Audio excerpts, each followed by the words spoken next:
fingers down my spine. Girl, you look mighty fine. Won't you rub your fingers down my spine? Girl, you look mighty fine. Won't you rub your fingers down my spine? Girl, you look. Hey, what's going on, guys? Today we are going to do a splatter paint Air Force One, and I'm going to show you my tips and techniques of doing a custom like this.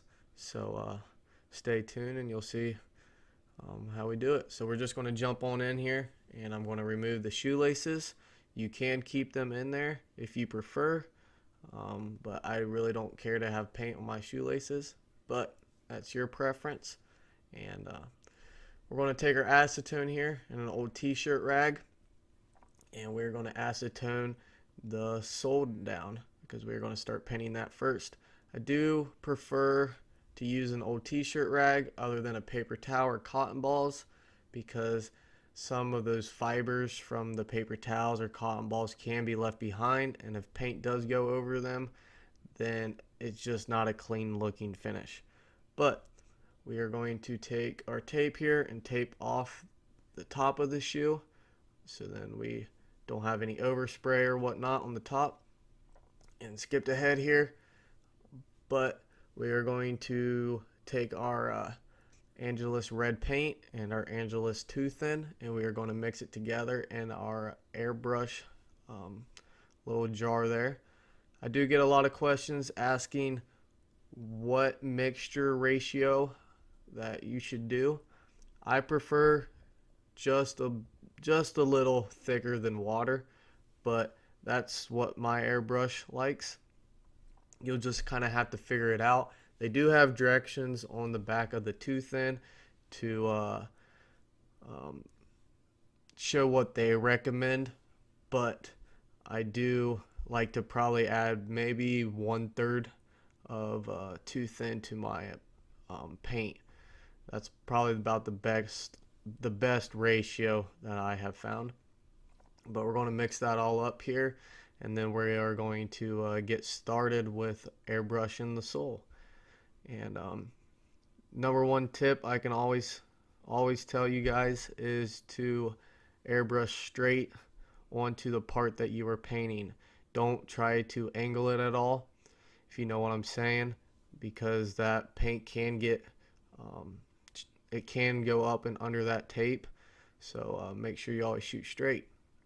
And I skipped ahead and I already did one layer of paint, and what I'm doing now is, because it is on the sole and this paint does not adhere to rubber that well, I'm using a scratch resistor, and that just helps protect that paint from being scratched off. And the application you want to do is you want to put a base coat of paint down first, then add a layer of your scratch resistor, and then do another layer of paint. And I probably put about four coats of scratch resistor and about 5 coats of paint down. But we are going to get on into doing probably the most fun part of the custom, and that is splattering the paint on there. So I got the white Angelus paint here, and I'm just splatting it on there, probably using a medium to large brush, just to get those more bigger blotches on the shoe. And I skipped ahead because I did it over a trash can. I don't want to get paint everywhere, and I recommend that you guys do the same. Either do it outside or some place that you really don't care if paint's everywhere. But also, a number one recommendation for doing this is make sure you splatter that paint a good ways, or kind of hold the shoe out farther, because if you get a big blotch of paint on your shoe, you're not able to it's not able to dry the best. But skipped ahead and I did the top part. It's literally the exact same thing. You just splat paint on there. I mean, can't really do anything wrong with it. And the finishing part here is adding the Krylon matte finish to help waterproof it and protect it and give that matte look. And if you guys like this custom, I do recommend that you guys go watch my other videos and like and subscribe, and I'll see you guys on the next video.